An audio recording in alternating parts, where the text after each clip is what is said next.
O seu Homero está me ouvindo?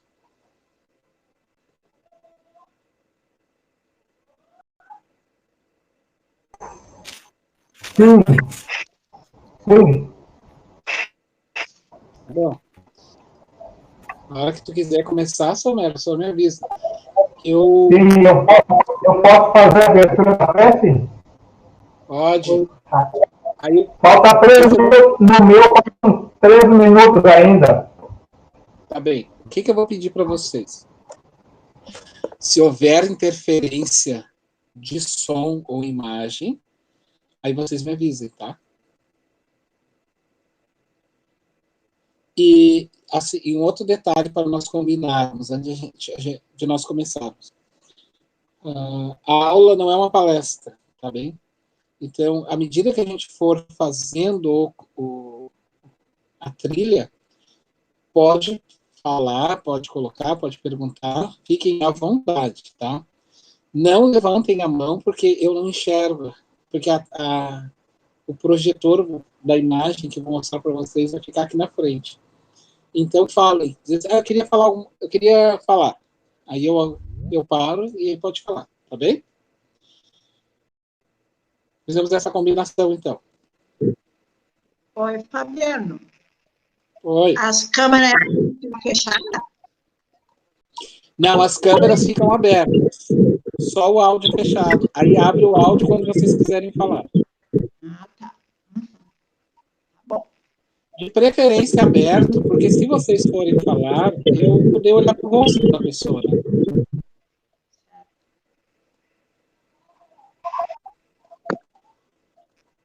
É que quando a gente fala, tem a leitura labial também, tem o gesto, daí a gente fica... É um completo, né? Todo... Por isso, o espírito precisa se manifestar na mesa mediúnica, através de médium. É o sentir.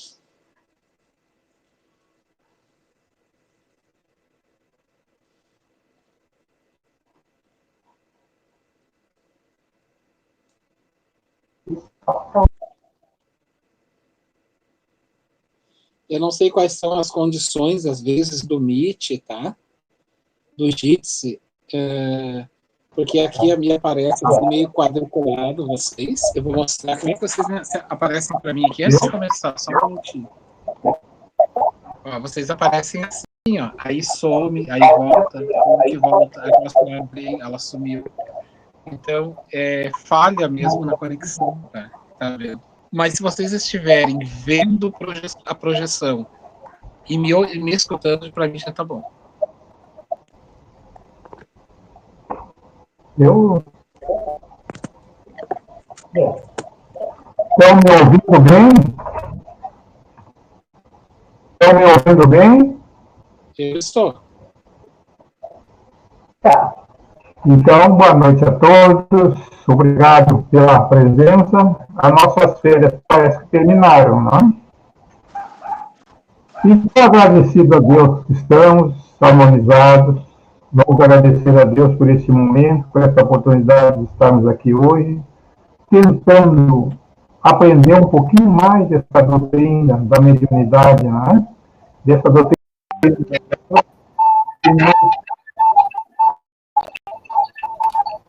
Alguém está com o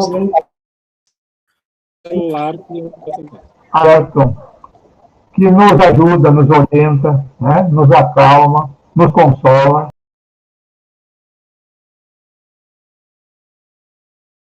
Agradecer a todos, a Deus Pai, pela nossa família,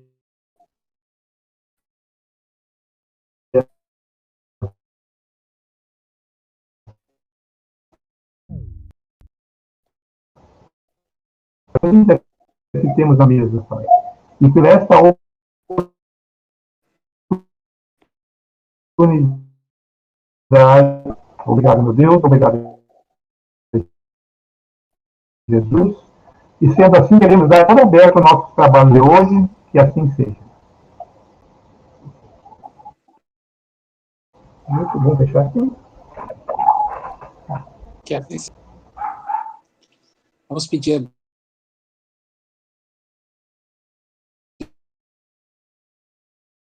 Deus. Bom, eu me chamo, para quem me conhece, me chamo Fabiano Selbach, eu faço parte do grupo de trabalhadores do Bezerra de Menezes, aqui de Porto Alegre, na Avenida Nova York. Já atuo há muito tempo no espiritismo, são mais de 30 anos, eu trabalho especificamente dentro de escolas de estudos, tanto da mediunidade quanto do estudo do ESV, mais exatamente ao EAD, Filosofia e Ciência. Foi a área que eu mais fiquei. E a área que eu mais fico pesquisando. Né? E aí a gente vai trazer para vocês um dos cursos nossos que a gente ministra. Esse curso, então, ele é um curso federativo, ele pertence a uma apostila federativa da Federação Espírita, portanto, ele é bem embasado. O conteúdo é um conteúdo sério, é possível buscar ali nas referências desse conteúdo. E aí nós vamos fazer uma trilha, né, uma caminhada nessa apostila que vai durar mais de um ano. Tá? A proposta inicial é fazer o curso a cada 15 dias, porque uma terça eu tenho reunião com um grupo que eu pertenço, da Joana de Angeles, a gente faz uma pesquisa em torno dela na universidade. E aí, durante a cada 15 dias, nós vamos abordar um capítulo de cada vez. Bom, como eu disse antes, ele não é uma palestra, nós somos livres para falar à vontade, fazer colocação, contribuição, perguntas, né? Fiquem à vontade. Aí eu peço que vocês me chamem, falem, Fabiano, eu quero falar, eu quero fazer uma colocação, trazer uma experiência sobre isso que você está falando. O tema de hoje que nós vamos abrir é o primeiro capítulo, tá bom? Mais uma vez eu vou perguntar, o áudio tá bom? Juliano, para mim está dando um pouco de interferência. Pois é. Eu, a princípio, aqui, comigo estaria tudo bem aqui na minha internet, não sei. Deixa eu dar uma confirmada aqui.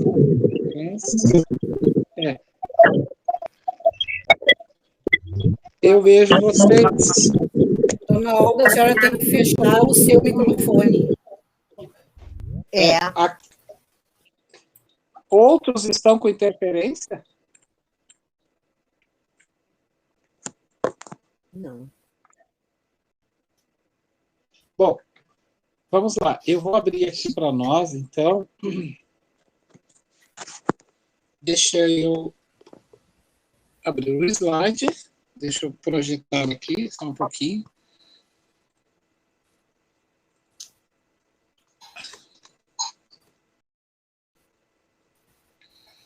Vamos lá. Aqui.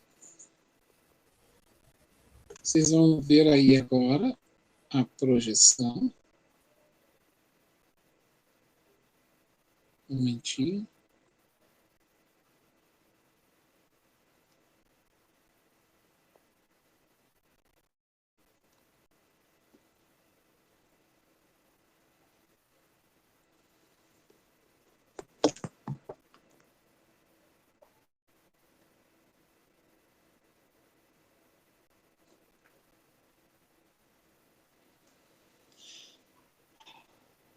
esse é o nosso tema, tá bom, pessoal?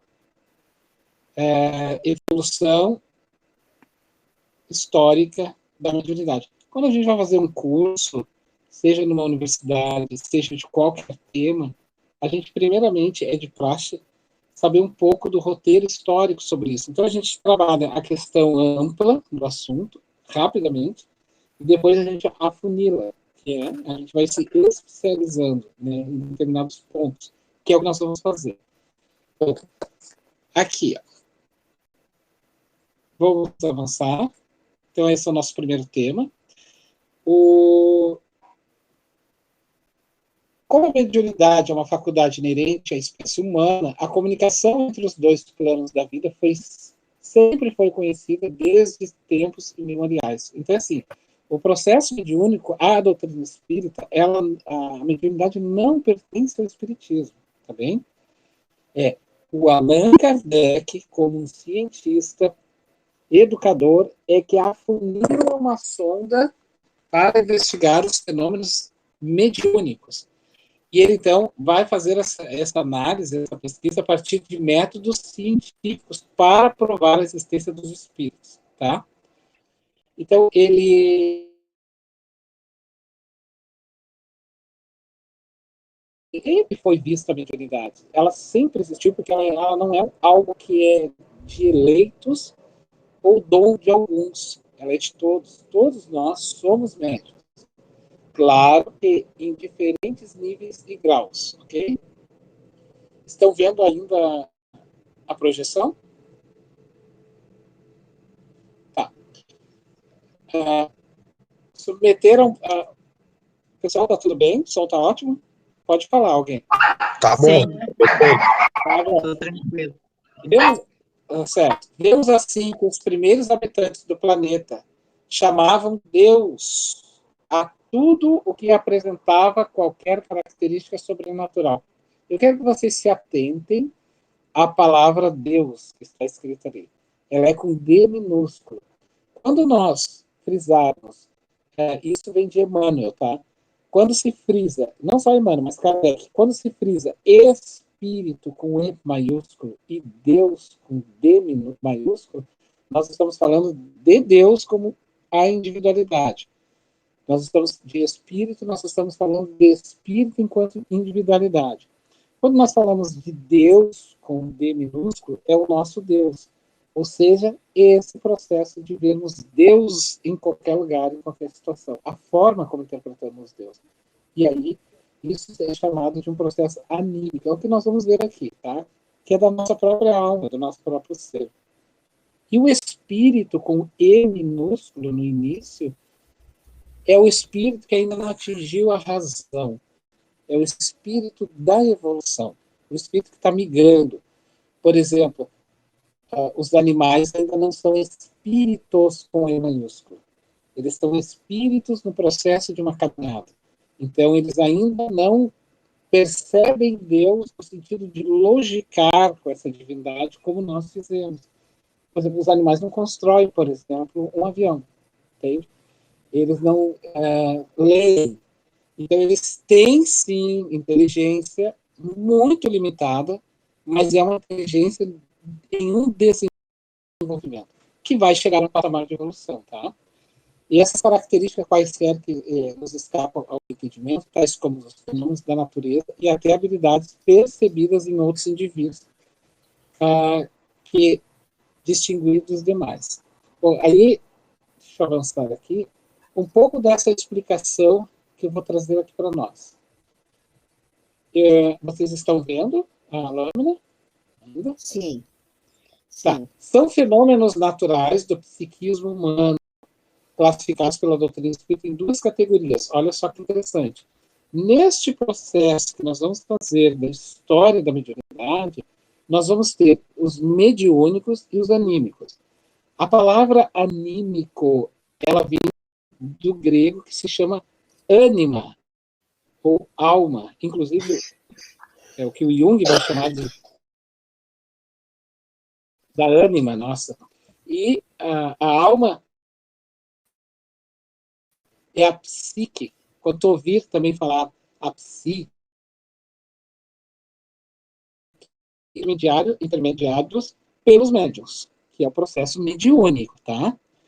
Já quando é um processo anímico, ou seja, um fenômeno do próprio espírito, do próprio ser, esse fenômeno é chamado de anímico. Então, médio é toda pessoa que sente em grau qualquer a influência dos espíritos. Essa faculdade inerente ao homem, e por conseguinte, não constitui um privilégio exclusivo. Cuidem. Ele é médio, então ele tem um poder a mais, ou ele tem uma assistência a mais. Não. A mediunidade, ela é neutra em si mesma. Tantas pessoas boas podem ter, quanto as pessoas que ainda caminham pelo caminho do mal podem ter. Então, ela é neutra. Tá?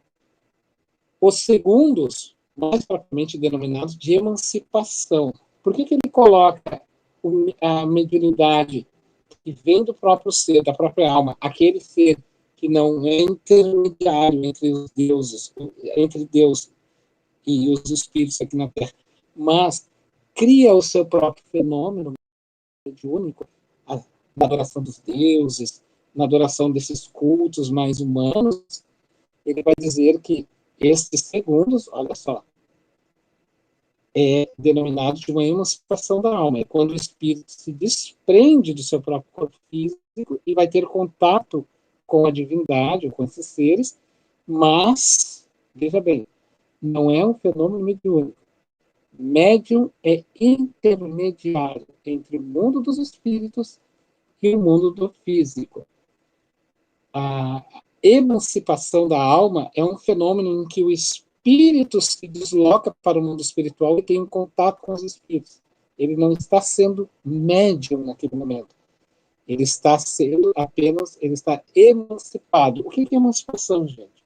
Quando tu lá completa a tua idade, maior de idade, tu diz assim, pai, mãe, eu vou embora, eu quero ter a minha vida, o meu controle. Então, tu não quer mais a mediação dos pais. Tu quer ter a tua vida. Então, tu teve o quê? Uma emancipação. No caso do espírito é a mesma coisa. O Kardec vai deixar bem claro o que é fenômeno mediúnico e o que é uma emancipação. Por exemplo, o sono não é um fenômeno mediúnico, é uma emancipação, é um desprendimento. O sonambulismo é outro. Há uma controvérsia que talvez a visão também seja. Por quê? Porque enxergar espírito não significa dizer ser médium vidente. Olha que interessante. Nem todos os que enxergam espírito são médium videntes. Ele está emancipado, ele está vendo através dos olhos espirituais os espíritos. Agora, quando ele vê os espíritos e os espíritos solicitam e fazem mediação com ele, é um fenômeno de dupla vista da mediunidade. Então, ela tem este balançar a visão, a mediunidade da visão. As outras não. Nós vamos entrar depois, nós vamos afunilar depois nesse aspecto. Olha só que interessante. Em consequência, rendiam-lhe cultos e, por não possuir senso moral e intelectual desenvolvido, os povos primitivos ofereciam aos deuses, prestem atenção, sacrifícios humanos e de animais, assim fazendo oferenda de frutos da terra. Então, esse é o fenômeno que eles vão chamar de um fenômeno propriamente nosso. Tá? É uma forma como nós tínhamos de enxergar os espíritos e Deus como vários fenômenos da natureza. Okay? Eu estou fazendo essa trajetória porque ela é importante para nós, tá? Que é um processo histórico. Alguém quer fazer alguma colocação? Eu quero. Pode falar. Bom, Fabiana, ali tu disseste ali, então, como é que se chama, às vezes as pessoas falam, né, que, então, não é um fenômeno mediúnico ali, por exemplo, em sonho, às vezes a gente costuma ouvir as pessoas falarem que tem a mediunidade através dos sonhos, né, então isso não é real? Não, ela é real. Ela é uma, Allan Kardec vai dizer que é uma estado emancipatório da alma. Sim. Livro dos Espíritos, emancipação da alma. Então, tem na parte segunda do Livro dos Espíritos, os Espíritos eles fazem uma distinção, porque mediunidade é quando tu está intermediando o plano físico com o mundo espiritual. Sim. Emancipação da alma é quando o médium se desprende e tem contato com o mundo espiritual, mas ele não é medianeiro do mundo espiritual. Uhum. Então, o Kardec classifica que o sonâmbulo ele está emancipado. Né? Sonambulismo, lá no Livro dos Espíritos, ele fala disso, que é um estado de emancipação. Claro que ele está tendo um contato com o mundo espiritual, mas não é um contato mediúnico. Uhum. Tá certo. Entendeu? Sim. Então, isso é muito interessante, por isso é bom. Fica o convite para visitar lá essa parte do Livro dos Espíritos e dar uma olhadinha. Os filósofos pré-socráticos, como eu estou mostrando aí para vocês. Alguém quer falar? Eu quero falar. Depois dessa explicação, tu pode voltar um pouquinho na dupla vista ali, que eu não entendi direito. Dupla visão.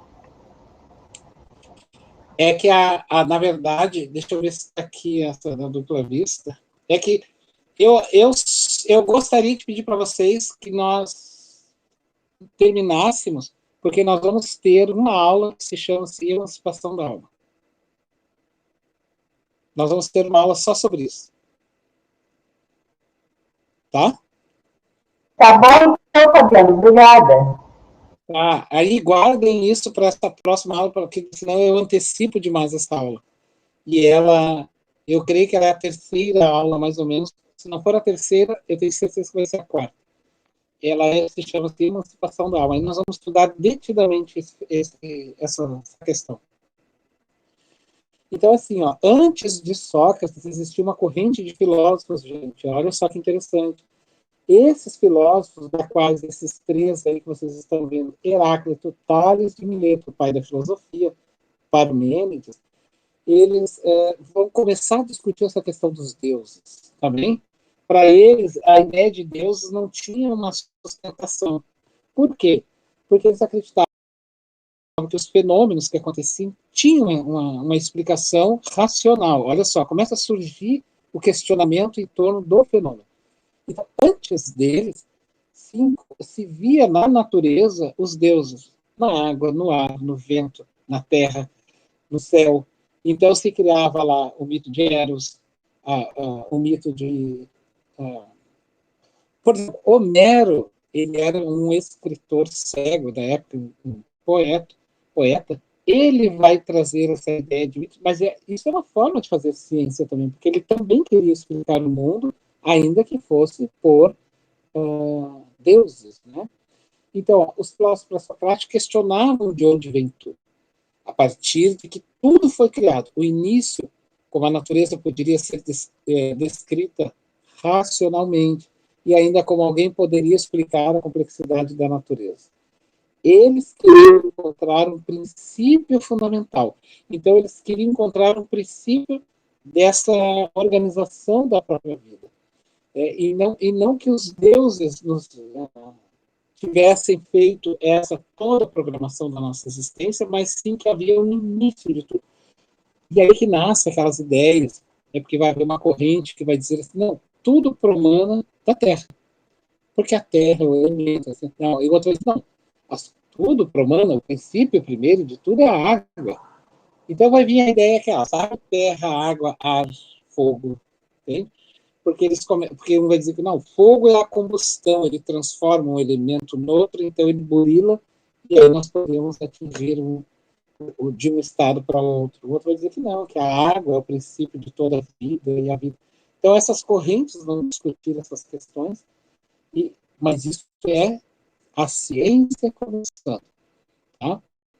Em obediência à lei do progresso e pelo exercício do livre-arbítrio, o homem começou a entesourar conquistas sucessivas nas experiências reencarnatórias. Então ele começa a atingir um grau de inteligência, ele começa a perceber uma universal a fim de elaborar e aperfeiçoar seu mecanismo de expressão e de comunicação entre si. E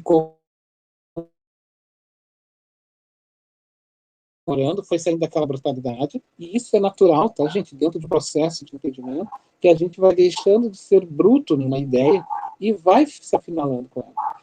Com este avanço, iniciou-se o processo civilizatório, propriamente dito, tá? Civilizatório de uma forma de expressão, que tem o poder de modificar a face do planeta, utilizando o mecanismo da cocriação, em plano menor, como assinala o espírito André Luiz. Então, o que o André Luiz vai dizer aqui para nós? Que aquele mecanismo, ele é no livro Evolução em Dois Mundos, de André Luiz, ele faz uma viagem antropológica, nos trazendo uma explicação desse processo da caminhada do homem, né, ao longo dos milênios. A mediunidade é uma identidade. A tua mediunidade não é igual a de ninguém. Cada um de nós tem uma mediunidade específica que está agregada ao grau da nossa evolução. A mediunidade se aperfeiçoa, ela se afina, ela sai de uma percepção motora grossa para uma percepção fina, mais delicada, como uma criança pequenininha que tu dá um lápis e ele risca. Então ele está naquela percepção ainda do domínio do corpo, né? Ele não entende, ele não tem forma.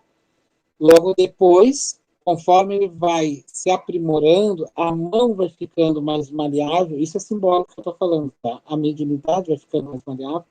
A percepção dele se afina, ou seja, ele já começa a fazer os desenhos mais bonitos, mais coloridos, as cores com definições.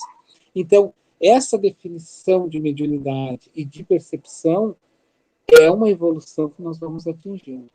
Sempre esteve secundado pela inteligência superior, sempre foi amparado, orientado e pelos espíritos amigos que estavam e estão sempre conosco, permitindo que o corpo espiritual, olha só que interessante, o que é o corpo espiritual? É o pé-espírito. Nós sabemos que o corpo nosso não é o único corpo. Nós não temos vários corpos. Nós temos um corpo em várias partes.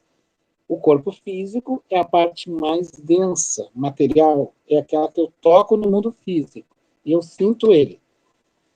Nós temos uma capa, vamos dizer assim, de um outro corpo, que se chama pé-espírito, como uma laranja, vai dizer Allan Kardec. Temos a casca grossa, o bagaço, e aquele bagaço com várias camadas vai se afinalando até chegar ao suco, que é os gomos da laranja, que é o espírito. Então, nós sabemos que quando o espírito, o corpo morre, nem sempre ele se desliga.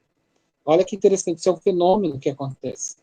Então, a morte é do corpo, não do espírito, porque o espírito não morre. Mas morrer não significa desligar. Então, você tem que se desligar destes corpos. Tá?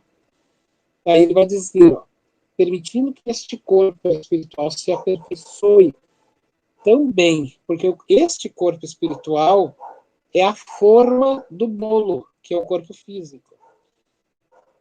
Todas as conquistas de méritos, ou positivas ou negativas, ficam registradas neste corpo espiritual. Esta forma é o que vai dar forma para o corpo físico, de todas as formas, na mediunidade, nas expressões, nas conquistas. Uns vão saber mais do que outros. Não é méritos vindos de Deus apenas, é méritos da nossa evolução e caminhada. Então, não há injustiça.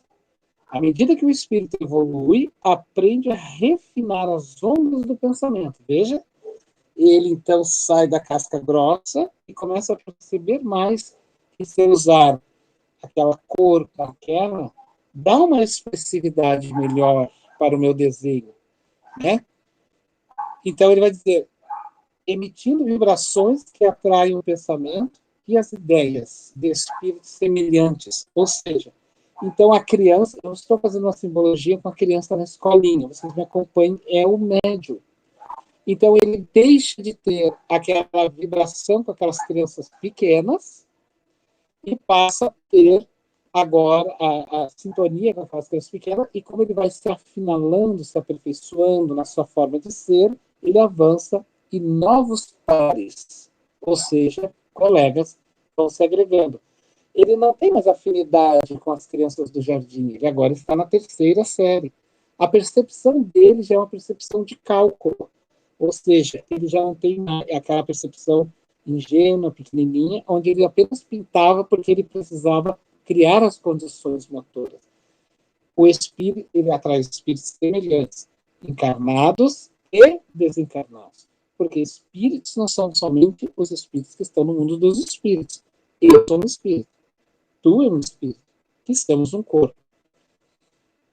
Neste processo, as suas faculdades perceptivas são ampliadas. Então, ele, à medida que cresce, o psiquismo humano encontra-se mais bem estruturado, porque o corpo espiritual se modifica e vai refletir no corpo físico.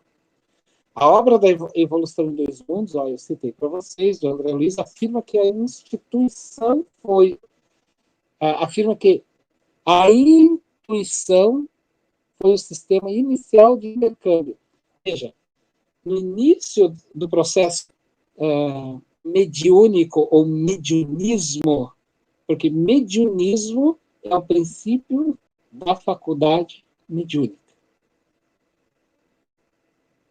Ele é da alma, do ânimos, é uma invenção, é uma forma de entender. E isso é um processo, é o que chamamos de mediunismo. Cuidado com essas expressões. Ele está fazendo um processo mediunismo. Esse é mediunismo. Essa expressão mediunismo significa dizer que é mais dele, é uma construção dele, e não propriamente mediunidade no sentido de intercâmbio. Então, o mediunismo, ele é muito lá atrás. Gente. O mediunismo são as manifestações de entendimento da divindade nossa. Nesse processo, e aí o André Luiz vai dizer, foi que a intuição, essa forma de perceber os espíritos, foi o primeiro intercâmbio. Só percebia, não se comunicava. Não se sabia, apenas sentia. E isso caracteriza a emissão mental do ser humano. Habilitou o corpo espiritual a desprender-se parcialmente dos momentos de sono, de emancipação da alma. O sono reparador, né? Então, ele tinha que dormir, é da lei que nós venhamos a dormir, por dois fatores. Para que o corpo se restabeleça, porque se o corpo fica constantemente em processo acelerativo, ele morreria muito mais cedo. Nós precisamos fazer trocas celulares, nós precisamos fazer com que conexões que foram feitas cerebrais naquele dia criem ramificações e criem mais redes neurais, e para isso o espírito tem que sair do corpo. Então, saindo do corpo, ele vai ter contato com outros espíritos. E quando ele volta para o corpo, ele traz as impressões de intuição para ir melhorando essa comunicação no futuro. Alguém quer colocar alguma coisa? A intuição foi, por este motivo, diz André Luiz, o sistema inicial de intercâmbio, facilitando a comunhão das criaturas, mesmo à distância, para transfundi-las no trabalho sutil da telementação. Nesse ou naquele domínio do sentimento e da ideia, de força mental, assim como na atualidade, a voz ou a figura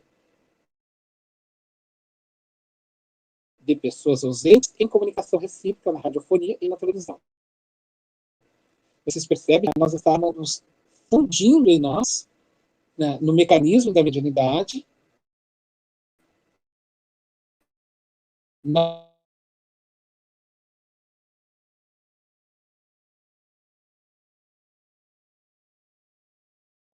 parte positivas, que ao emitir projeções, envolve a pessoa em campo energético. Perceba que, então, ele vai apresentar as do pensamento, de envolver através desse pensamento uma espécie de carapaça vibratória, usualmente denominada aura. Uma vez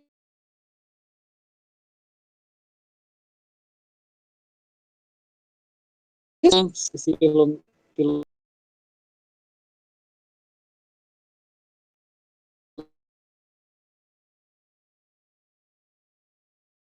mecanismos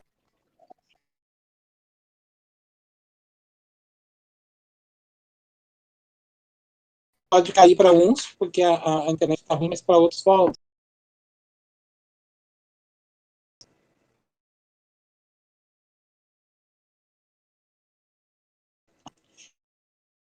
Trabalhar a questão dessa emissão energética,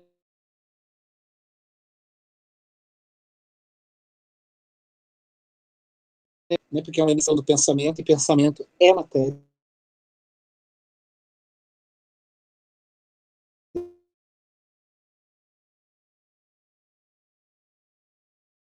Os espíritos venham. Então, era preciso que ele primeiro começasse a trabalhar essas questões para poder perceber o mundo dos espíritos, percebendo que a sua própria ideia trabalhava no meio onde ele se encontrava, agindo com a sua força do pensamento. Bom, aqui nesses três livros que eu vou mostrar para vocês, vocês estão vendo? Ou ainda não? Eu não estou vendo. Agora sim, né? Sim, dá para ver. Agora foi. Sim. É que demora um pouquinho, tá? Eu acho que minha Como internet é tentativa- meio ruim. É porque tem muita gente, sabe, assistindo, acho que sobrecarrega o aplicativo. Como tentativa de elaborar uma síntese histórica da mediunidade, sugere-se a sequência em seguida disponibilizada, cujos conteúdos foram inspirados em 3 obras espíritas, aquelas 3 que eu estou mostrando. Evolução em 2 mundos, do espírito André Luiz, A Caminho da Luz, do espírito Emmanuel, e o espírito e o tempo do Herculano Pires, tá? São 3 obras que trabalham essa questão bem forte da mediunidade, tá? Dentro do processo de evolução. A mediunidade, agora nós vamos entrar neste campo da mediunidade primitiva na evolução. Então, a mediunidade, ela era considerada como uma intuição. A intuição é a mediunidade inicial. Lembrem, eu já havia falado lá atrás, que a Neulis falou. O médium é idólatra, adora ou teme as forças da natureza, nomeadas como deuses, de minúsculo, porque deuses, ou seja, não é um ser, não é algo único, são vários. E é essa forma como nós vimos. O sol, céu, lua, estrela, chuva, árvore, raio, fogo, ser humano que se destaca na comunidade. Aquele também, muitas vezes, o líder, né, do clã, de uma tribo, era considerado um deus. Na Índia, ainda se venera muito essa questão. As crianças, por exemplo, na Índia, que nascem com deficiências, são consideradas divindades, gente. Tem crianças que nascem com 3 pernas, tem crianças que nascem com uma cabeça grande, que é uma cabeça... tem uma síndrome, uma deficiência que é... me fugiu agora o nome. Tem crianças totalmente com deformações físicas, são consideradas crianças deuses.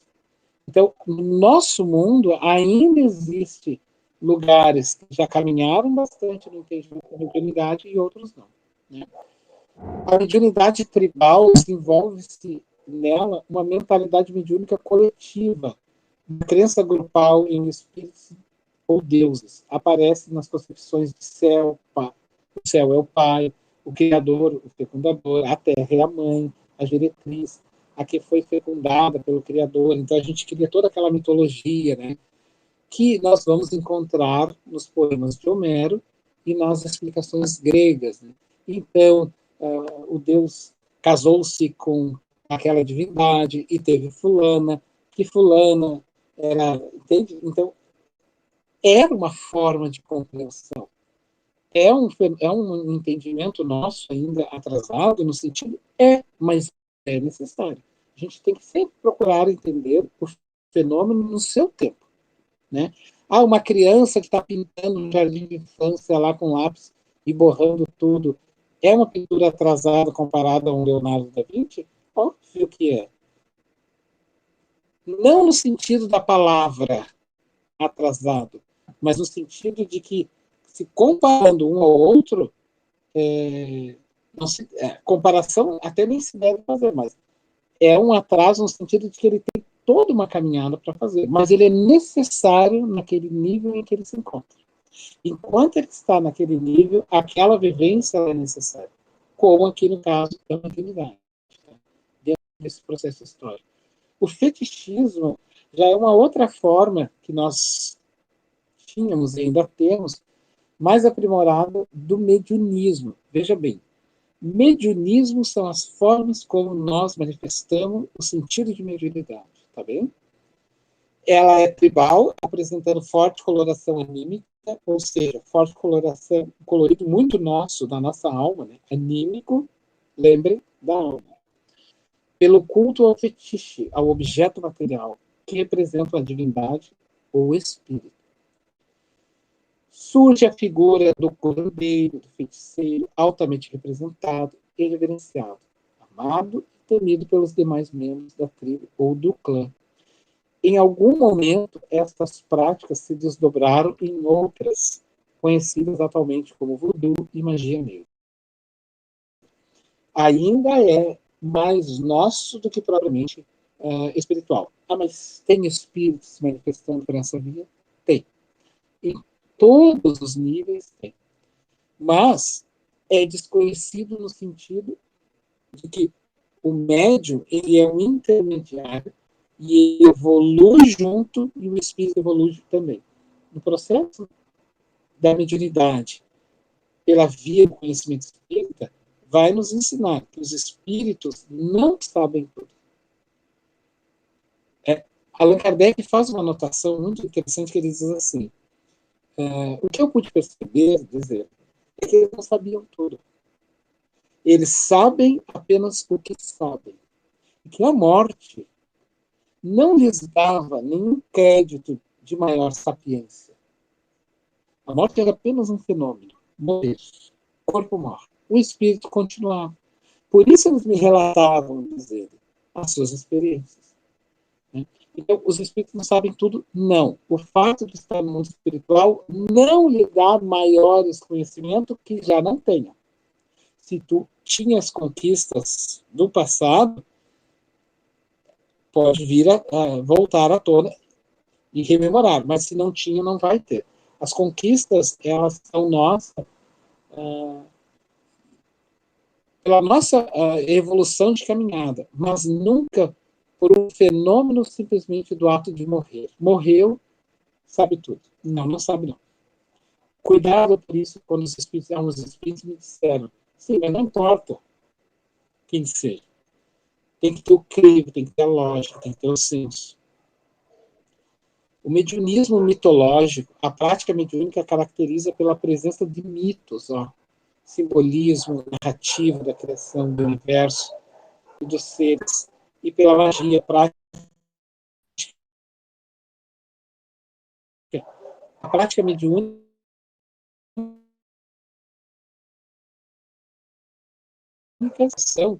ele não denigra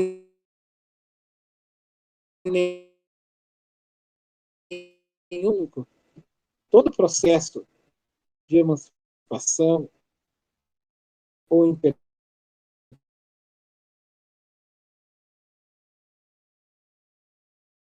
os espíritos não estão ao nosso serviço, né? Eles não estão para nos servir. O fenômeno mediúnico é um intercâmbio apenas de comunicação.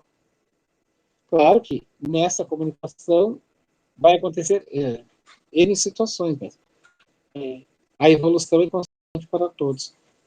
No período grego oracular, né, Sócrates, por exemplo, foi um, tá, gente? Sócrates, então, é um filósofo que viveu na Grécia. Ele era filho de parteira, a mãe era parteira e o pai era um artesão. É um espírito evoluído, né? Um espírito que Jesus enviou para a Terra para trazer os conhecimentos da moralidade, da ética. Ele, então, questiona os deuses, essa questão da divindade. E ele vai começar a perceber que existia um uno, né? Uma ideia única. E é perguntado para ele, o que é a alma? Onde está a alma? Ele vai dizer, a alma é o espírito. O espírito é a alma. Ele começa a centralizar essa questão. E neste período da Grécia, se faziam as oferendas, se conversava com os deuses através de pitonisas. Era o nome dado às médiuns da época. A maioria mulheres. Tinha os pitons, que eram os homens. Mas as que eram mais buscadas eram as mulheres. Certa vez, ele foi levado aí, e uma dessas médiuns disse para ele que ele era o homem mais sábio de toda a Grécia. E foi porque ele, agora era o lugar onde se faziam as grandes discussões filosóficas. E esses templos, principalmente os oráculos, onde se jogavam e faziam sacrifícios, eram ali pedido através das médiuns e elas recebiam os deuses, né? Na verdade, eram espíritos.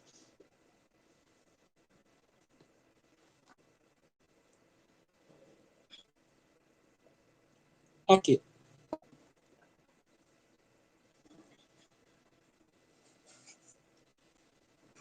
O Emmanuel vai nos dizer que na antiguidade, né, segundo ele, a mediunidade apresenta as seguintes características: a face externa ou esotérica, de natureza politeísta, teatral, supersticiosa, repletas de magia, destinada à manifestação pública.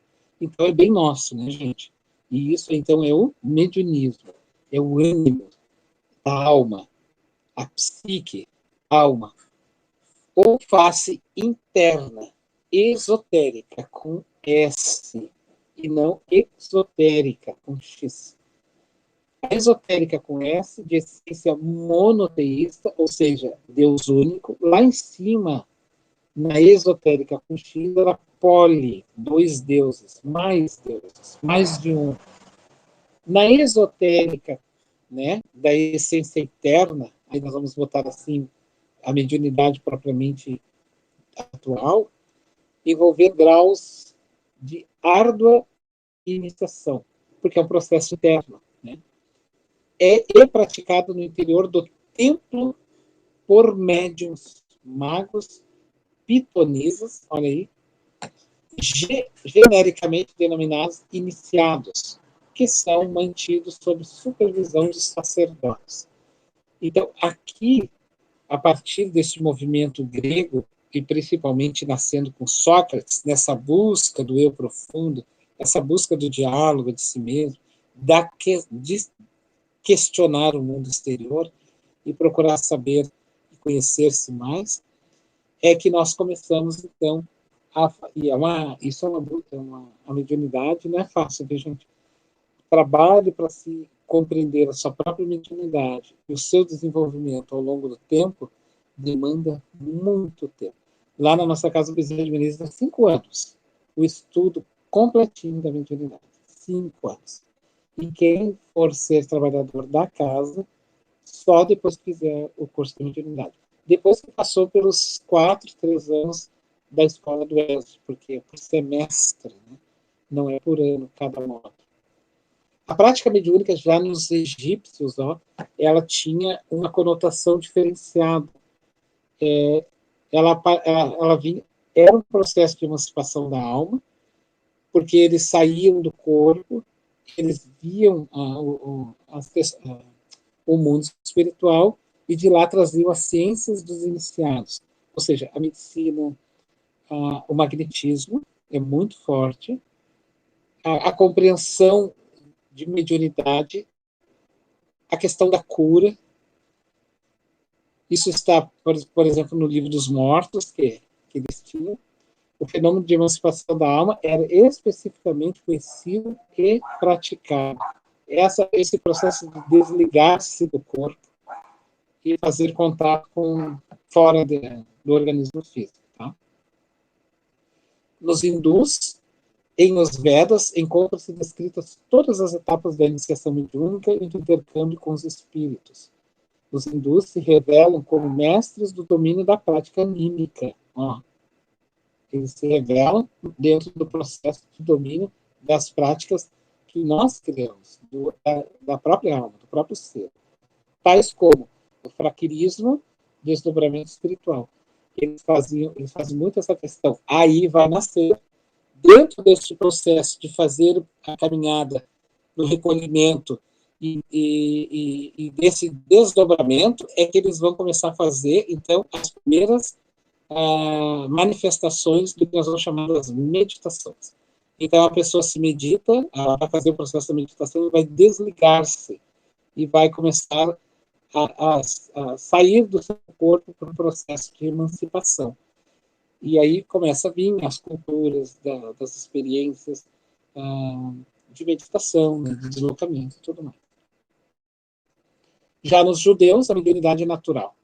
Revela-se exuberante na Bíblia, que apresenta uma significativa variedade de efeitos físicos e de efeitos inteligentes. Por exemplo, as tábuas da lei é um fenômeno mediúnico físico.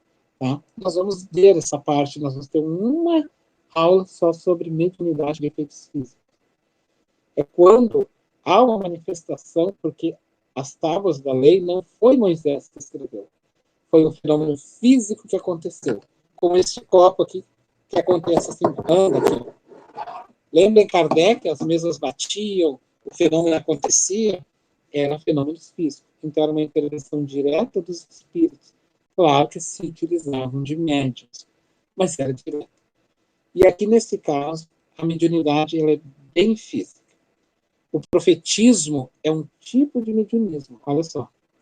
Porque profeta o profeta tem o profeta que tem aquele que também nós vamos ter uma aula sobre isso, sobre essa diferença entre o profeta e aquele que prevê o futuro. O que prevê o futuro e o profeta são bem diferentes, tá? É um tipo de mediunismo que mais se destaca e que marca o surgimento da primeira região velada. O judaísmo, neste cenário, surge a figura notável de Moisés, médium de vários e poderosos recursos, a quem Deus concedeu a missão de trazer ao mundo o decálogo, os 10 mandamentos. Alguém quer falar alguma coisa? Alguém quer... Estão me ouvindo? Está tudo bem? Eu não estou sozinho aqui. Por favor, fala. Não, não está sozinho. Eu estou aqui. Tudo certo. É que dá um silêncio, daí a gente pode estar falando para si próprio. Quantos tem para Eu estou escutando. Muito bem. Vamos lá, então, seguindo. Ainda de acordo com o próprio espírito Emmanuel, tá? A proibição do intercâmbio com os mortos contida no Deuterônimo. Não dá para ver com toda 1, 2, 3. Daqui a pouco vai entrar aí. De acordo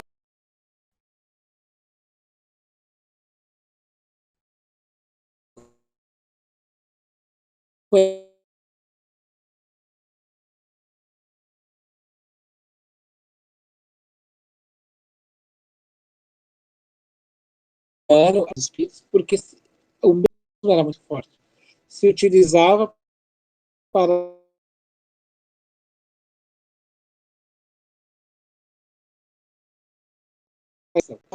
aquilo que é o sagrado a nosso serviço.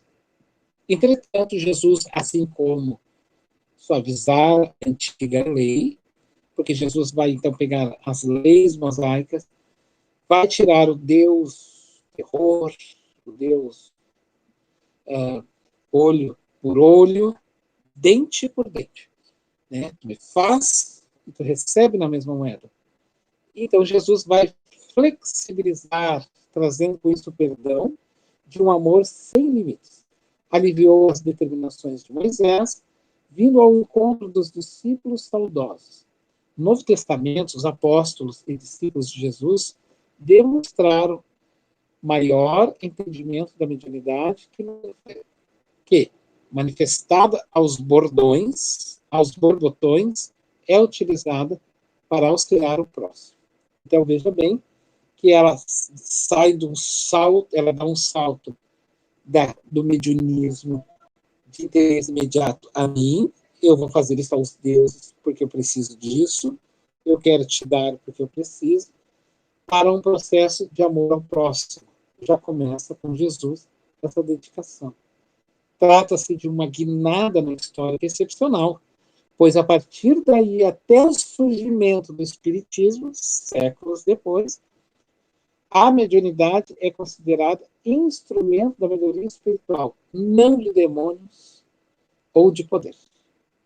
O dia do Pentecostes, quando surge aquela bolinha de fogo, né, a chama na mente dos apóstolos, caracterizado por ser o maior feito mediúnico já na história. É quando eles entram realmente ali, é demarcado, digamos assim, numa fala simbólica, é batizado o início do novo processo da mediunidade, que é o processo da entrega do amor como intercâmbio.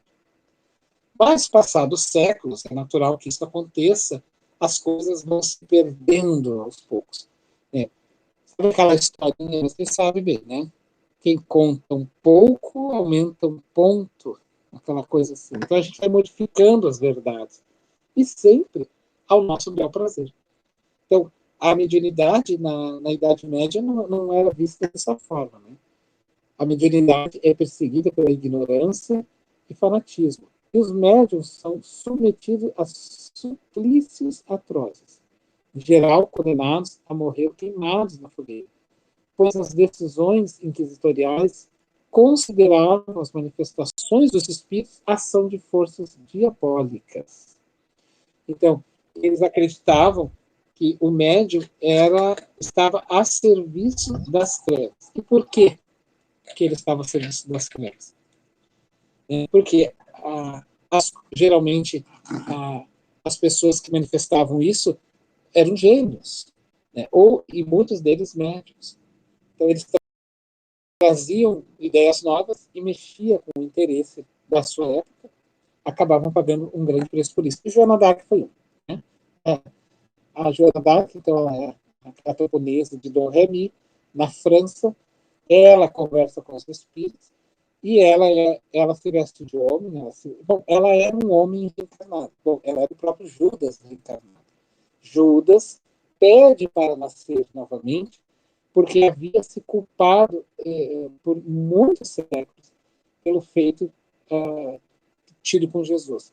Então, a França precisava, por um processo de caminhada espiritual, coroar Delfim.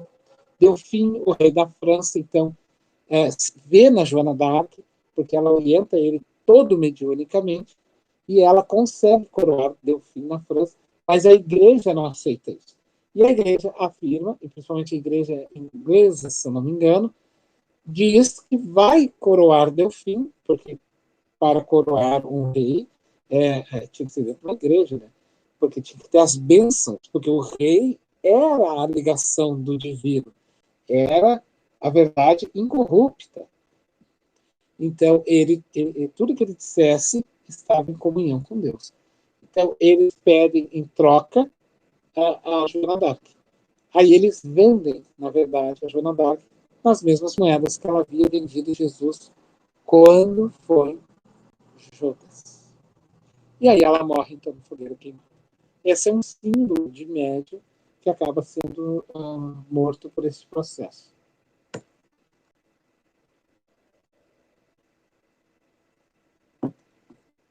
A peste negra, que dizimou 1/3 da Europa inteira, pensa, gente, 1/3, a metade de uma metade, é muita gente, tá? Como é que se deu esse processo da peste negra?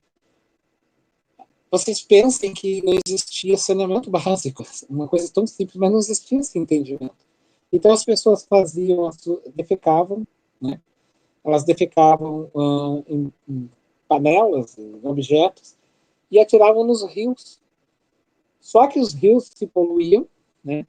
Contaminavam e contaminavam também o solo freático. As pessoas retiravam água dos poços para tomar. Só que aquele poço já estava todo contaminado. E o aumento de ratos também acabou surgindo. E as pessoas passaram a desenvolver uma cepa que veio ser, então, a peste negra. E essa doença, então, foi dizimando. As pessoas foram dizimando, a bem de, veja bem, a bem de poder manter vivo alguns em detrimento de outros, pensou-se em manter vivo as mulheres e as crianças. As mulheres, porque elas procriam. Era esse o entendimento. E as crianças, porque é a geração futura. Uma mulher, olha o entendimento. Mas era o entendimento de uma época. E nós temos que respeitar sempre a história do entendimento. Nós precisamos mudar as histórias, sim, mas a história em si, ela não vai ser mudada, porque é um fato que aconteceu. Nós podemos fazer interpretações, mas nós temos que ser honestos nessas interpretações e respeitar os fenômenos de uma época. Para o espírita, esse entendimento tem que ficar claro. Por quê? Porque ele estava como agente dessa história. Era ele que estava, somos nós que estávamos lá.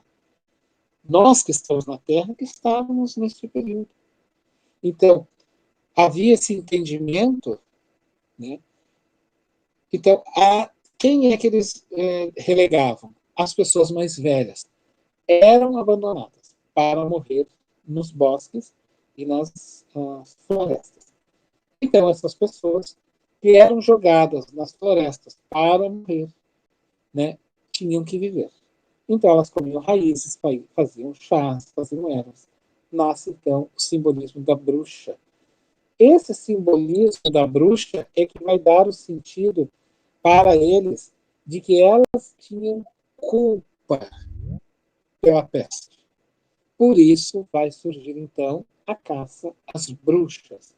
Começava a matar todas as mulheres velhas bruxas e também feiticeiros. Tudo aquilo que trazia uma ideia nova era um feiticeiro. Então, essa forma de entender este mecanismo e não compreender um novo fenômeno que iria surgindo, né, iniciando-se no sudeste da França, em meados do século XV, a caça às bruxas visava encontrar culpados por eventos que variavam de pragas, e colheitas, falhas, até de esterilidade feminina e impotência masculina. Enfim, elas eram culpadas de tudo. Aí os gatos também passaram a ser culpados de tudo, porque era a companhia dessas mulheres velhas, que foram relegadas, porque elas foram jogadas para morrer. E aí houve quase que uma disseminação completa desse bicho no planeta, né, do gato preto, principalmente. Vocês notem aonde nasce todo o processo de entendimento da forma como nós... Por isso o espiritismo, ele é uma ciência e é uma filosofia e uma religião. Porque esses três eixos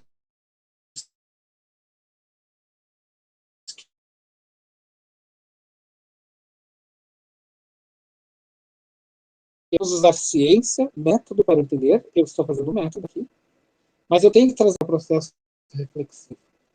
E a questão caridade amorosa no ensinar. Ensinem com amor, eduquem com compaixão.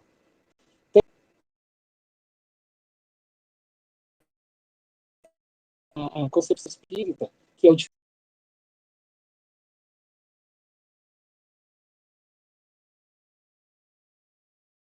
método jurídico da pena de aleatoriamente, por ser médio. E por este fato, não se tinha muito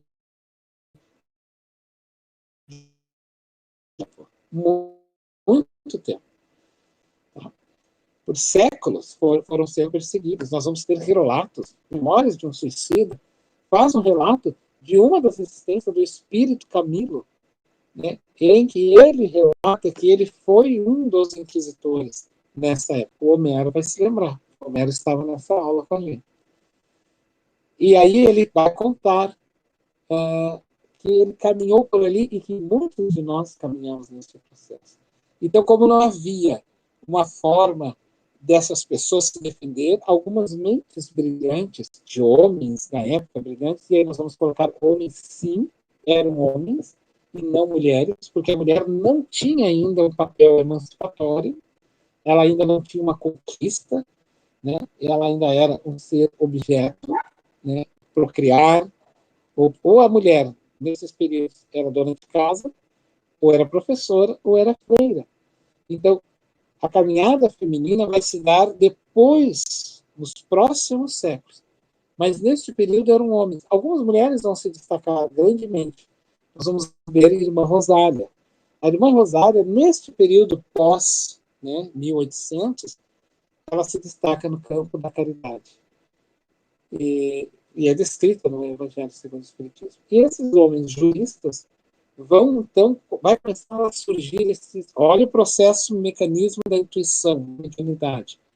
A mediunidade está finalando no sentido de ciência, no sentido de uma forma, de uma estrutura didática, pedagógica, preparando o campo para Allan Kardec, que depois vai usar as mesmas estruturas para explicar o Espiritismo. Então, os tribunais começaram a se repensar a ideia de julgar e condenar.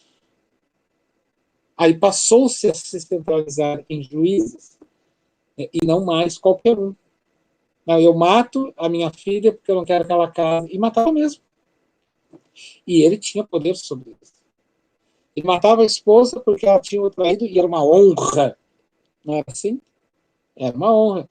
E o homem, ele tinha esse poder na época, porque essa era uma cultura. Hoje não existe mais, porque o entendimento começou a ser o quê?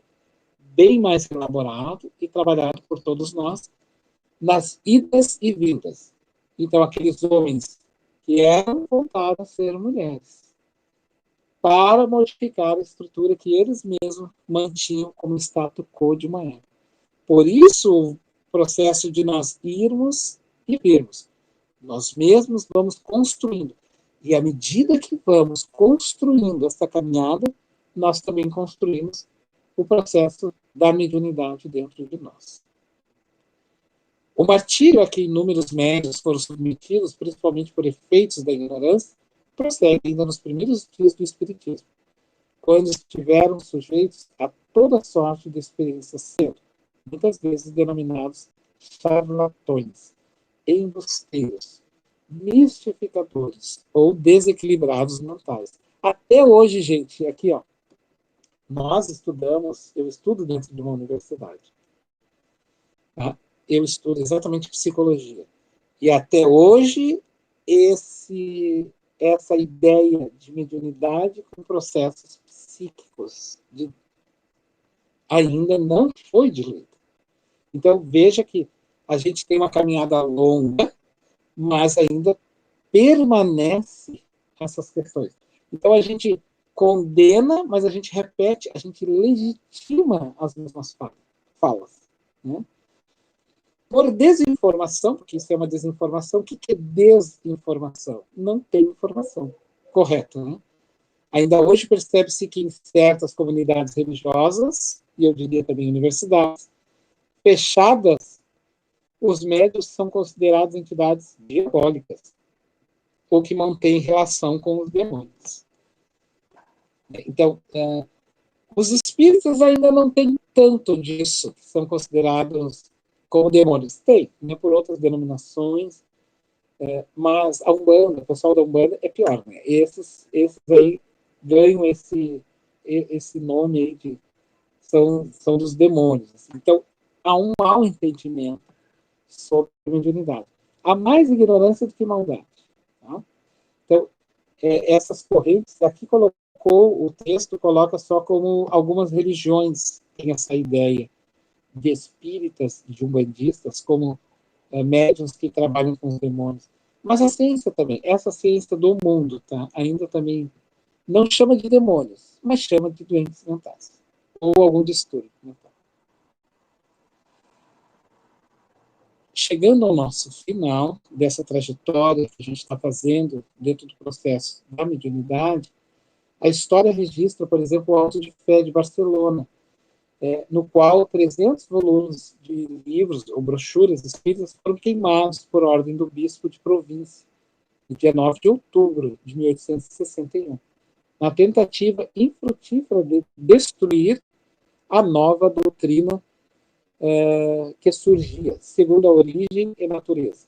Ainda não eram compreendidos. Então, aquela coisa, né? Eu não entendo, eu não compreendo, é novo, tem que queimar. Como se queimava as bruxas. Queima-se esses livros. Contudo, podemos afirmar, sem medo de errar, são chegados os tempos que todas as coisas devem se estabelecer, restabelecidas no seu verdadeiro sentido, conforme esclarece o Espírito da Verdade no prefácio do Evangelho. Aí eu quero que vocês olhem para a imagem.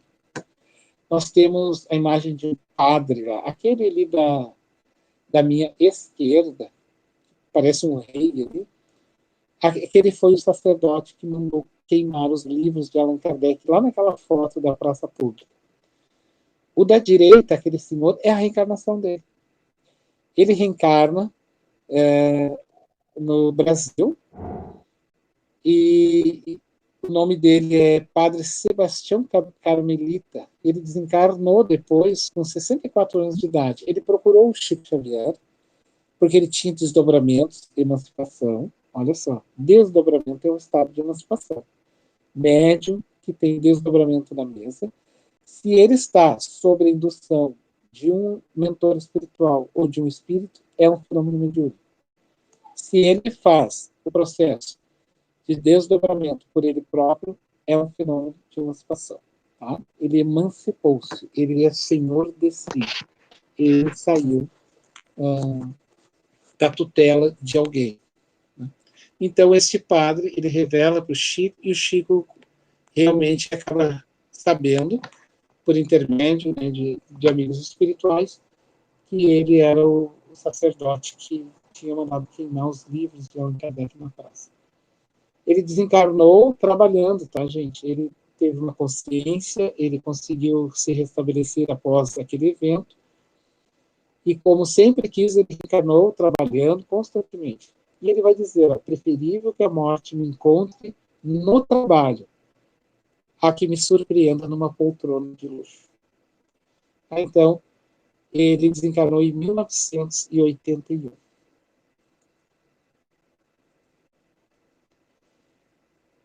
Para encerrando, o Leon Denis lembra, a propósito, que o Leon Denis é esse senhor aqui que está de bigode, com óculos, tá?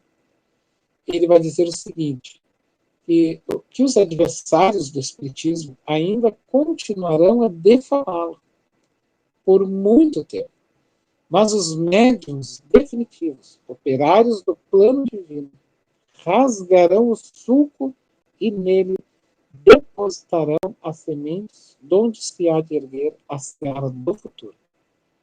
Kardec ensina, aí Kardec é o homem que está sentado, ensina, por sua vez, como intérpretes do ensino dos espíritos, os médiuns devem,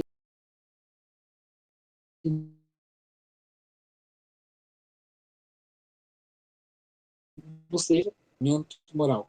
Que é o terceiro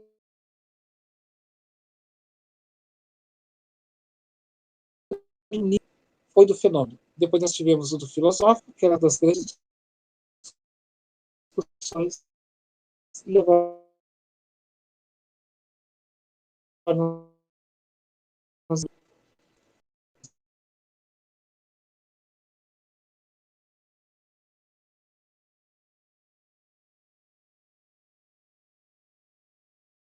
seria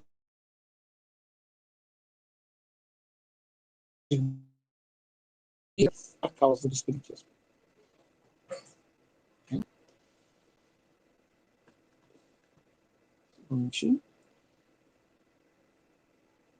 É isso aí, gente. Temos alguns minutinhos para nós conversarmos. Se alguma dúvida, alguma questão, alguma colocação. A gente fez uma breve trajetória sobre a história da mediunidade,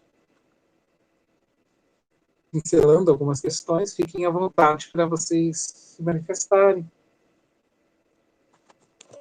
Se ainda estiverem aí.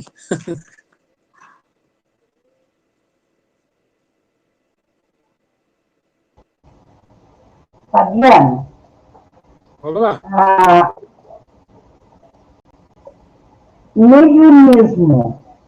Eu anotei aqui para perguntar de novo. Oi. Mediunismo, sobre mediunismo. Certo. Ele mediunismo é o início, assim, mediunismo é o início, é como se fosse algo pequeno, por isso ismo.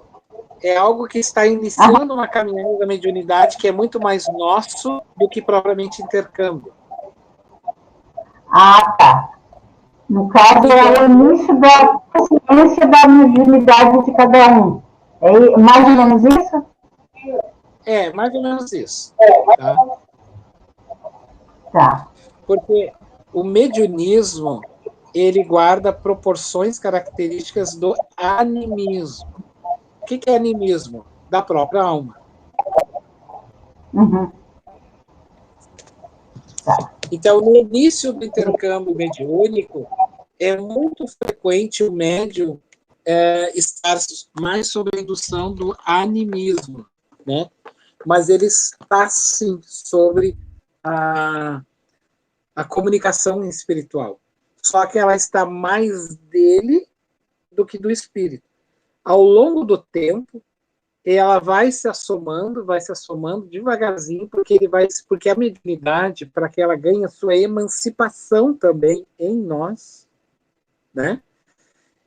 Nós precisamos ter um burilamento interno.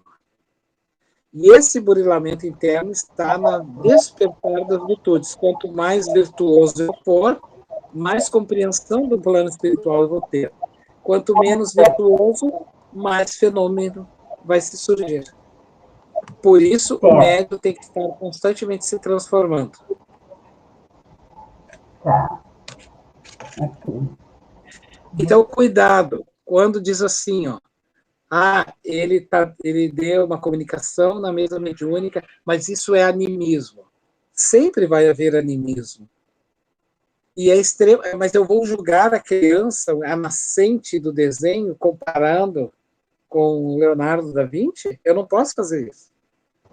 Porque o Leonardo da Vinci foi um dia criança. Então, o que o Divaldo Pereira Franco, ele faz uma comparação assim, ó. Eu vou pegar aqui um copo. Vocês estão vendo? Estou com água, né? Imaginem que essa água está totalmente suja. Como é que eu vou limpar ela? Aí eu pego uma mangueira, eu coloco aqui dentro. E aí eu coloco água limpa. Quando eu colocar água limpa, vai mexer toda a água que está aqui. Então, à medida que entrar a intuição dos espíritos superiores, eles vão mexer com o nosso mundo interno para limpar. Então, ele vai enchendo e vai saindo água suja. Mas está entrando água limpa. Então, eu estou modificando, eu estou estudando, eu estou me esclarecendo, eu estou sendo caridoso, eu estou procurando me burilar. Está trabalhando o interno, né? Está trabalhando o interno. Está trabalhando o interno, está melhorando e está abrindo mais a mediunidade. Isso. É isso? Então, a expressão correta é educando ela. Ah, tá. Porque tem a palavra, ela pode nos colocar em determinado lugar. mas o certo é eu estou educando a força mediúnica. Então, assim, eu boto água limpa, aí vai sair água suja. Só que quanto mais água limpa eu for botando, vai limpando. O que estava preto fica marrom, depois fica roxo, depois fica vermelho, assim vai. Então, até que fique cristalino, que é o processo mais divino. O Chico Xavier fez esse processo. Todos nós vamos fazer esse processo. Então, o médium, quando está numa mesa mediúnica, ele sempre tem a dúvida: será que é meu? Será que não é meu? Isso é natural? É natural. Isso é saudável? É saudável. Porque ele está entrando num fenômeno científico. E é natural que ele precise fazer uma caminhada ali. Não se modifica esse fenômeno apenas querendo. Tem que ter informação e trabalho interno. Não basta querer. Querer é um princípio. Mas o resto é fazer, praticar, fazer. Um exemplo que eu vou dar para vocês. Sem querer... Ó. O resto é o trabalho que cada um faz em si. Em si. E aí... Exatamente. Então, vocês perceberam que ao longo da história, um pouco, muito rápido que eu trago da história da mediunidade, assim, pontuando essa questão mais do mediunismo, né, da mediunidade, vocês perceberam que ele começa a sair pouco a pouco de uma grosseria e começa a ir para um despertar de entendimento, assim é o médico que começa na escola mediúnica. Ele começa querendo já fazer a comunicação. Eu quero me comunicar com os deuses. Só que essa comunicação com os deuses não é um querer. Tem que haver um meio de entendimento. Se eu não entendo como se lida esse processo, não adianta eu querer.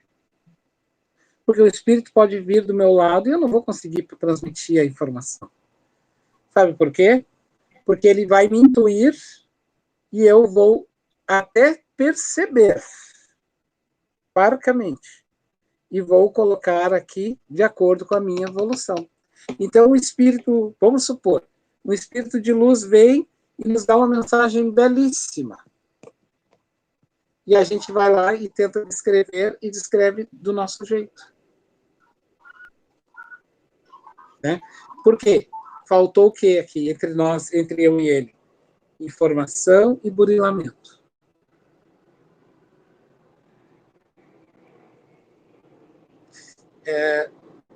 O livro Domínios da Mediunidade ele é fantástico para ensinar isso. Principalmente no início dele, quando André Luiz vai participar de uma palestra, em que o Aulus orienta ele, mostrando a ele, só naquela palestra, a gente leia só primeiro, a introdução. E aí ele diz assim, ó, em determinado momento da palestra: a mediunidade é como um lago agitado. Um lago agitado não retrata a estrela que jaz no infinito. Perceberam a informação? Sim, e a água tranquila, ela retrata isso. Por que nós precisamos ter entendimento, informação e conhecimento, e, ao mesmo tempo, sensibilidade poética? E sensibilidade poética se desenvolve praticando, fazendo. Não queira apenas ser. Então, o lago, como tu mesmo diz, a água paradinha, vamos imaginar com o espírito. Ele não falou isso, mas vamos imaginar. Uma água parada, a gente vê as estrelas, gente, lá no céu, vê a gente mesmo, ela vira um espelho. É a mediunidade em estado mais avançado. Se nós jogarmos uma pedra nela, a água fica turva. Então, eu já não vejo mais nem o meu rosto e nem vejo a estrela que jaz no infinito. Olha que lindo, poético. Então, a mediunidade é assim. Se nós estamos nessa... E quando ele fala agitação, não é agitação apenas do corpo físico, que é também, mas a agitação da falta de entendimento. a agitação da falta de compreensão, né? Então, isso tudo nos causa agitação interna. Então, eu não percebo a estrela que jaz no infinito, o mentor espiritual. Eu até posso ver o meu rosto, mas assim, ó. Ou seja, eu posso ter a ideia, mas assim. Aí vem o espírito e diz assim, ó.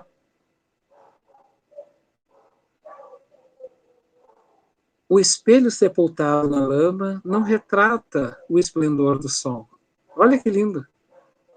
O espelho sepultado na lama. Aí, como eu não burilei esse senso mais amoroso, de entendimento, e amoroso não é piegas, tá? Não é uma piegas, não é aceitar o mal do mundo, não é aceitar as coisas erradas do mundo, cuidado com essa informação. Mas esse amor sincero, e ele vai dizer o seguinte, que se eu não desenvolver isso, eu vou chegar lá no papelzinho e digo assim, ó, se eu pegar um espelho e apontar para o sol, eu vou ver ele. Ele disse aqui, ó, para mim ver ele, eu tenho que apontar o espelho para o sol. E ele não falou isso. Ele falou que o espelho sepultado na lama não retrata o esplendor do sol. Se eu pegar um espelho, o que é um espelho? É aquilo que reflete. Reflete meu rosto, reflete tudo. Se eu colocar ele no chão e encher ele de lama, olha que divino, sepultado na lama. Foi quando ele fala para André Luiz. Ele não expressa a beleza do sol. Por quê? Porque a lama tapou, borrou, ó, o médium tapado, bem no dito popular mesmo. Não estuda, não burila, não tem disciplina. Então, ele não vai ver o esplendor do sol, ele não vai ver os espíritos nobres. E ver não é somente com os olhos. Não se precisa ver os espíritos, sentir, estar com eles. E aí diz, né, o grande Raul Teixeira, que faz tanta falta, aquela voz dele, e eu tive o privilégio de ouvir muito ele aqui em Porto Alegre. Ele vai dizer assim, é preciso silenciar a alma para escutar as vozes dos imortais. É necessário silenciar a alma. Quando ele fala em silenciar, não é ficar quieto, gente. É perceber. É deixar-se envolver. Sabe? É criar mecanismos. Você sabe que eu vou falar de mim, assim, mas não como exemplo, tá? Mas o que eu fazia nos primeiros momentos de mediunismo, ou nem é mediunismo, né? Porque isso é mais da história, do entendimento mais anímico da mesa mediúnica. Então, o médium, no início, no princípio, ele tem aquela percepção de que ele não sabe se é mais dele, porque, afinal de contas, ele viveu, ele sentiu isso lá fora. E agora eu estou aqui dentro, então isso é coisa lá de fora. Só que ele não percebe que o lá de fora já era influência espiritual. E aí, quando ele está aqui, ele percebe. Então, para terminar com estas dúvidas, eu fiz um contrato com os amigos espirituais. Eu fiz um contrato com eles. Eu dizia assim, meus amigos, eu sou um iniciante do estudo da ciência da mediunidade. Então, eu quero dizer para vocês assim, quero fazer um contrato com vocês.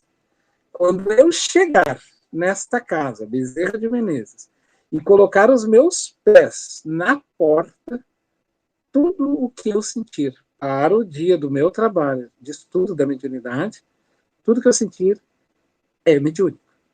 Então, eu quero que vocês me ajudem. Que tudo aquilo que eu sinta seja já fatores da mediunidade. Então, eu já ia para a mesa, sentava para fazer. Nós tínhamos uma semana aulas teóricas, na outra semana aulas práticas. E aí, nas aulas práticas, eu chegava e já sentia algo diferente.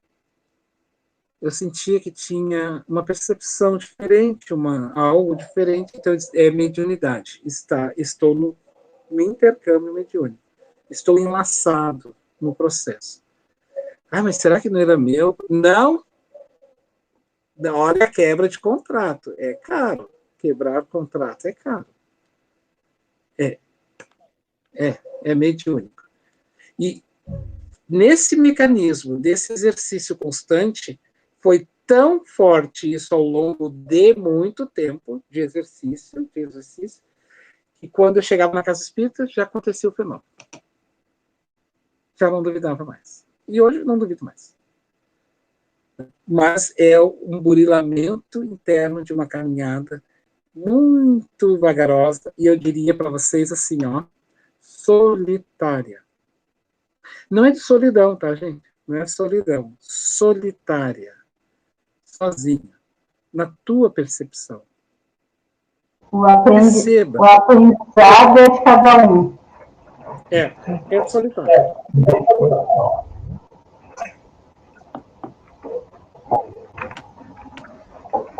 Se alguém mais quiser fazer uma Falta 2 minutinhos. Falta 2 minutinhos ainda, Fabiano. Será que alguém ainda quer fazer alguma pergunta?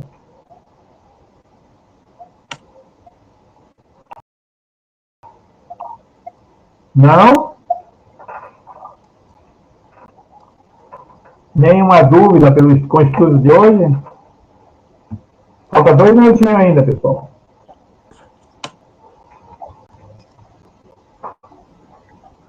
Esse assunto aí que o Fabiano está abordando é muito interessante, porque a gente observa, né, os médios muito se bloqueiam, né, esse fato aí de nas mesas mediúnicas, né, que realmente não sabe se é deles, né, ou se é esse intercâmbio, né, espiritual. Então a gente observa muito isso, né, nas mesas mediúnicas, né, que muitos ficam com um certo até bloqueio, né, não sabendo se é o animismo, né, mesmo sabendo, né, que todo médio, mesmo com intercâmbio, né, também tem um pouco de animismo, sim, né, mas eles se bloqueiam, né, todo intercâmbio tem o animismo, né, mas a gente vê muito, a gente vê muito, assim, a muitos até se bloqueando, né, com medo, né, de dar, né, ali, a manifestação, né, com medo de ser somente deles, né, então a gente observa muito isso, né, um assunto, assim, bem importante, né, de ser tratado. Sim, exatamente.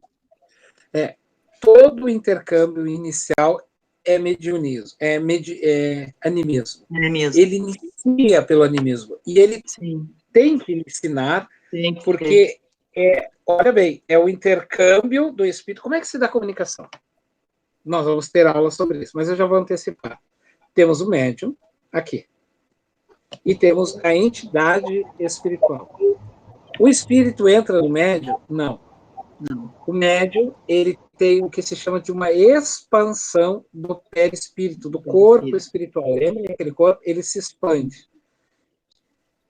O espírito, a entidade espiritual, é também expandida no seu perispírito. Os dois corpos espirituais, eles se entrelaçam. E o médium sente tudo o que o espírito está sentindo. É como se ele estivesse... Aí sim, ele vai fazer essa interpretação. É como se ele estivesse dentro dele. De certa forma, ele está. Tem que desligar o microfone.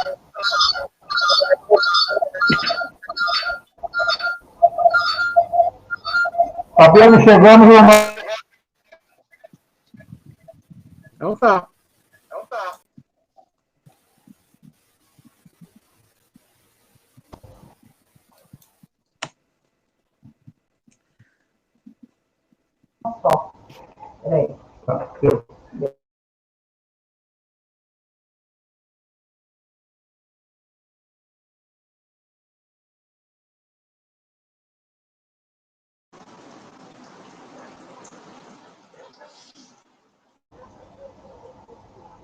Algum candidato para fazer a prece de encerramento?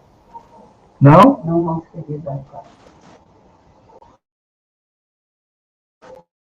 Então vamos fazer a nossa prece de encerramento, agradecendo a vocês. Tá? E aí esperamos todos vocês daqui a 15 dias. Tá? Estamos e o nosso espiritualidade aqui presente, foi esse momento de reflexão, de aprendizado, Pedindo a Deus por todos aqueles irmãozinhos que estão lá nos hospitais, lá nos asilos, nos presídios, nossos irmãozinhos suicidas. Como Pai, aqueles entes queridos, dê força, Senhor, aos nossos profissionais de saúde que estão lá nos hospitais salvando vida, Pai. Obrigado por tudo isso, Pai. Obrigado por essa reflexão de hoje, que possamos a cada minuto, a cada hora, a cada dia, crescer um pouquinho através dessa doutrina maravilhosa. Te agradecemos pelo dia e que possamos a cada momento entender e compreender as dificuldades do nosso próximo, Pai. Fazer uma grande reflexão, nos perguntar o que estamos fazendo de bom aqui nesse plano. Obrigado, meu Deus. Obrigado, Jesus. Obrigado, amigos. E sendo assim, queremos encerrar o nosso trabalho de hoje. E que nos dê força, coragem e luz para nós voltarmos aqui a 15 dias novamente. Obrigado, meu Deus, e que assim seja, Senhor.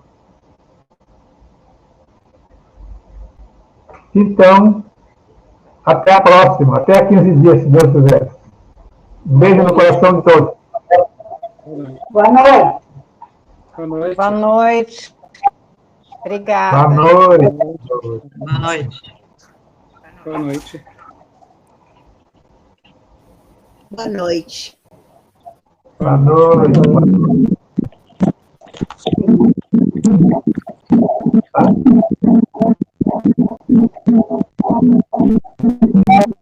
Obrigado, boa noite. Boa noite.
Amigo, eu não tô por dentro dessa notícia.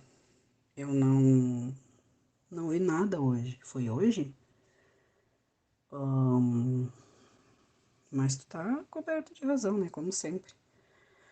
Eu, eu assino embaixo e concordo em gênero, número e grau, com toda certeza.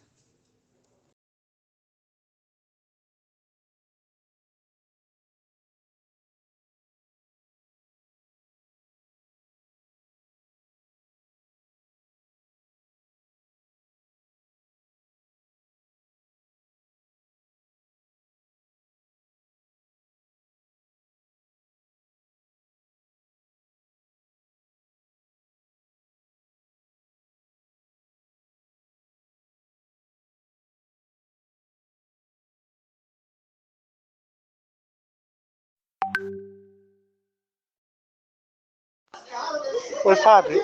Eu tô. Não, é porque tô saindo já, tá? Daqui a mais alguns minutos. Eu vou passar em casa, vou trocar de roupa, pego a sacola de laranja lá e levo pra ele, faz um suco pra nós. Aí eu como aí então, tá bom? Abração.